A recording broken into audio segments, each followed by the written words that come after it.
Welcome students, this is Vijay sir from Guru's Academy.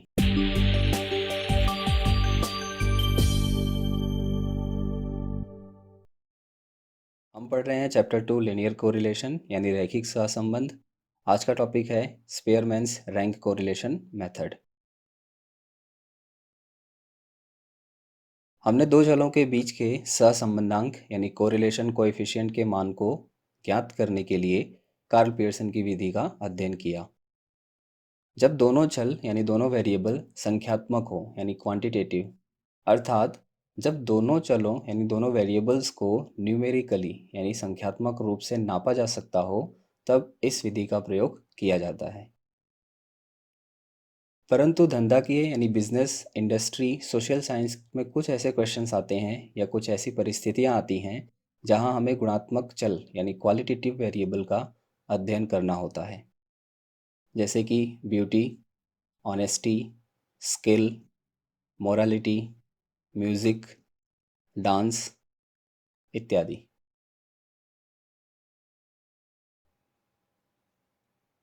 इस परिस्थिति में इन लक्षणों या गुणात्मक चल या गुणधर्मों यानी कि कैरेक्टरिस्टिक्स, क्वालिटेटिव वेरिएबल्स या एट्रीब्यूट्स को संख्यात्मक स्वरूप में नहीं नापा जा सकता है, परंतु उसे गुणवत्ता अनुसार रखकर क्रम दिया जा सकता है।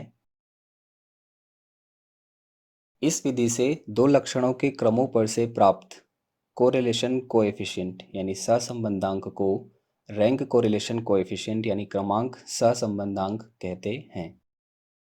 इसे सबसे पहले चार्ल्स स्पीयरमैन ने निर्देशित किया था, इसलिए इसे स्पीयरमैन्स रैंक कोरिलेशन कोएफिशिएंट यानी स्पीयरमैन का सहसंबंधांक कहते हैं।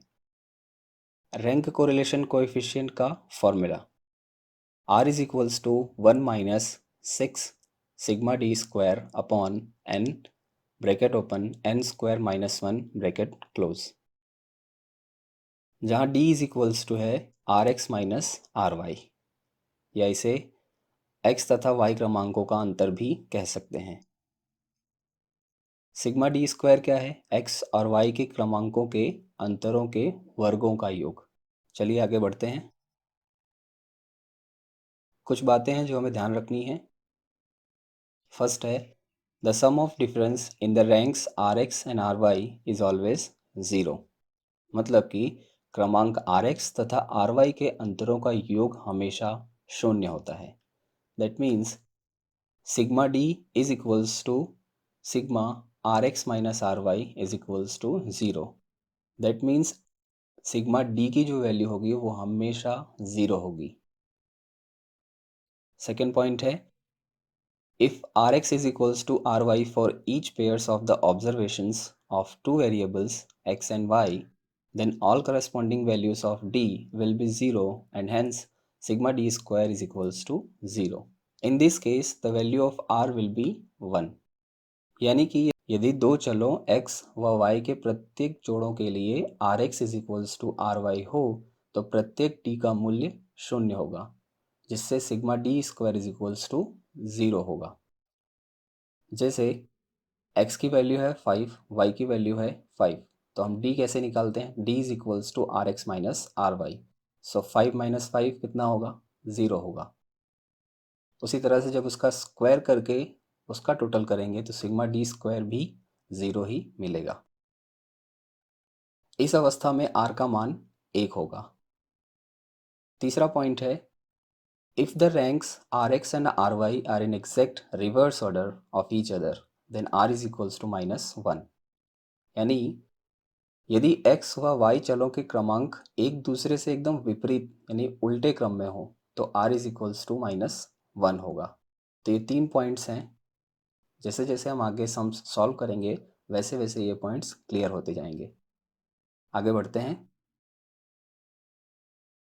उदाहरण नंबर 16, एक कंपनी के दो मैनेजरों द्वारा उनकी कंपनी में कार्यरत कर्मचारियों में से चुने गए 7 व्यक्तियों को उनके कार्यभार के कौशल के आधार पर निम्नानुसार क्रम दिए हैं। व्यक्ति ए से लेकर जी तक दिए हुए हैं, मैनेजर 1 द्वारा दिया गया क्रम दिया हुआ है और उसी तरह से मैनेजर 2 द्वारा दिया गया क्रम दिया हुआ है। और हमें कहा गया है इस सूचना से दोनों मैनेजरों द्वारा किए गए मूल्यांकन के बीच का क्रमांक सहसंबंधांक का मान ज्ञात कीजिए। क्रमांक सहसंबंधांक ज्ञात करने के लिए कहा गया है that means r is equals to 1 minus 6 sigma D square upon n bracket open n square minus 1 bracket close. तो यहाँ पर हमें sigma D square find out करना है। Sigma D square find out करने के लिए d की ज़रूरत पड़ेगी। d is equals to R X minus R Y, ये d का फॉर्मूला है। n is equals to 7 given है हमें। सो ये रहा टेबल। यहाँ पर मैनेजर 1 द्वारा दिया गया क्रम उसे हम आर एक्स कहेंगे। मैनेजर 2 द्वारा दिया गया क्रम उसे हम आर वाई कहेंगे। d is equals to R X minus R Y find out करेंगे और उसके बाद d स्क्वायर फाइंड आउट करेंगे। d is equals to R X minus R Y, that means R X कितना है 6, आर वाई कितना है 7, 6 माइनस 7 कितना मिलेगा -1।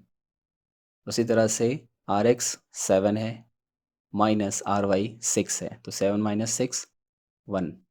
इसी तरह से बाकी की रोज फिल करेंगे और इन सब का टोटल हमेशा 0 होता है। So sigma D is equals to 0।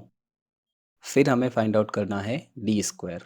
So D दिया हुआ है -1, सो -1 का स्क्वायर करेंगे तो 1। उसी तरह से 1 का स्क्वायर करेंगे तो 1। इसी तरह से बाकी की रोज फिल करेंगे और इन सब का टोटल यानी summation of D square is equals to 12। So यहाँ पर हमारे पास वैल्यूज आ चुकी हैं। Sigma D square is equals to 12 and N is equals to 7। ये रहा फॉर्मूला हमारा जो है r is equals to 1 minus 6 sigma D square upon n bracket open n square minus 1 bracket close. 1 minus 6 sigma D square हमें दिया हुआ है 12 upon n की वैल्यू है 7 ब्रैकेट में 7 स्क्वायर माइनस 1। इस एक्सप्रेशन को सॉल्व करेंगे सो हमें जो वैल्यू मिलेगी वो है 0.7857। दैट मीन्स आर की जो अप्रोक्सीमेट वैल्यू मिलेगी वो है 0.79। उदाहरण 19। एक संगीत स्पर्धा में 5 गायकों ए, बी, सी, डी तथा ई को उनकी गायकी की कुशलता के आधार पर 2 निर्णायकों द्वारा मूल्यांकन किया गया। उन पांचों गायकों को निम्न क्रम दिए गए हैं। क्रम निर्णायक 1 और निर्णायक 2। उपर्युक्त सूचना से निर्णायकों के निर्णय के बीच साम्यता क्रमांक सहसंबंधांक के मान से ज्ञात कीजिए। तो सबसे पहले हमें टेबल को रीअरेंज करना पड़ेगा सिंगर्स के अकॉर्डिंग। तो सबसे पहले गायक ए, बी, सी, डी, ई, उसके बाद निर्णायक 1 द्वारा दिया गया क्रम और उसके बाद निर्णायक 2 द्वारा दिया गया क्रम। सो निर्णायक 1 ने फर्स्ट रैंक सी को दी है तो सी में 1। उसी तरह से सेकेंड रैंक ए को दी है तो ए में 2। थर्ड रैंक बी को दिया है तो बी में 3। उसी तरह से फोर्थ रैंक ई को दिया है तो ई में 4। फिफ्थ रैंक डी को दिया है तो डी में 5। उसी तरह से निर्णायक 2 ने फर्स्ट रैंक बी को दिया है तो बी में 1। सेकेंड रैंक सी को दिया है तो सी में 2। थर्ड रैंक डी को दिया है तो डी में 3। फोर्थ रैंक ए को मिला है तो ए में 4। उसी तरह से फिफ्थ रैंक ई को मिला है सो ई में 5। फॉर्मूला है r is equals to 1 minus 6 sigma D square upon n bracket open n square minus 1। इसके लिए sigma D square find out करना पड़ेगा। Sigma D square find out करने के लिए d फाइंड आउट करना पड़ेगा। d is equals to R X minus R Y. n is equals to 5 given है। सो ये रहा हमारा टेबल। निर्णायक 1 द्वारा दिया गया क्रम उसे हम आर एक्स कहेंगे और निर्णायक 2 द्वारा दिया गया क्रम उसे हम आर वाई कहेंगे। उसके बाद डी फाइंड आउट करेंगे, D is equals to R X minus R Y और उसके बाद डी स्क्वायर फाइंड आउट करेंगे। So D is equals to R X minus R Y. R X है 2, आर वाई है 4, 2 माइनस 4 करेंगे तो -2। उसी तरह से आर एक्स है 3, आर वाई है 1, 3 माइनस 1 करेंगे तो 2 मिलेगा। इसी तरह से बाकी रोज फिल करेंगे और इन सब का टोटल यानी सिग्मा डी हमेशा 0 होता है। नेक्स्ट हम फाइंड आउट करेंगे डी स्क्वायर। सो -2 का स्क्वायर करेंगे तो 4, उसी तरह से 2 का स्क्वायर करेंगे तो 4। इसी तरह से बाकी रोज फिल करेंगे और इन सब का टोटल यानी summation of D square is equals to 14।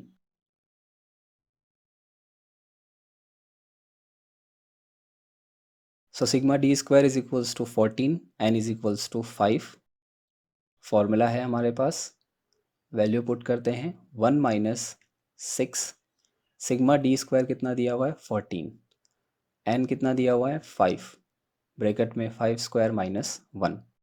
इस एक्सप्रेशन को सॉल्व करेंगे और सॉल्व करने के बाद जो हमें वैल्यू मिलेगी वो है 0.3। दैट मीन्स आर की वैल्यू है 0.3। आगे बढ़ते हैं। अगला है उदाहरण 20। एक पाठशाला के सांख्यिकी व लेखा पद्धति विषय के शिक्षकों ने उनकी पाठशाला के विद्यार्थियों में से 8 विद्यार्थियों का एक निदर्श द्वारा दोनों विषयों में विद्यार्थियों के कौशल के बीच सहसंबंध जानने हेतु निम्नानुसार सूचना एकत्रित की। विद्यार्थी दिए हुए हैं, 8 विद्यार्थी हैं हमारे पास। सांख्यिकी में प्राप्तांक x और लेखा पद्धति में प्राप्तांक y। इस सूचना से विद्यार्थियों को प्राप्तांक के आधार पर सांख्यिकी व लेखा पद्धति के प्राप्तांकों के बीच क्रमांक सहसंबंधांक का मान ज्ञात कर अर्धघटन कीजिए। तो यहाँ पर आप देखेंगे सांख्यिकी में प्राप्तांक जो दिए हुए हैं वो न्यूमेरिकल डेटा है हमारे पास।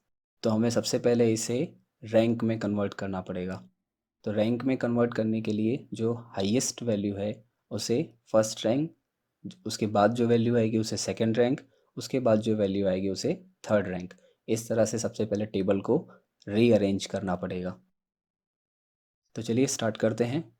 फॉर्मूला हमें पता ही है, r is equals to 1 - 6 sigma T square upon N, bracket open N square -1। इसके लिए हमें sigma D square find out करना पड़ेगा। Sigma D square find out करने के लिए डी फाइंड आउट करना पड़ेगा, जो है D is equals to R X minus R Y, और एन इज इक्वल्स टू 8 हमें गिवन है।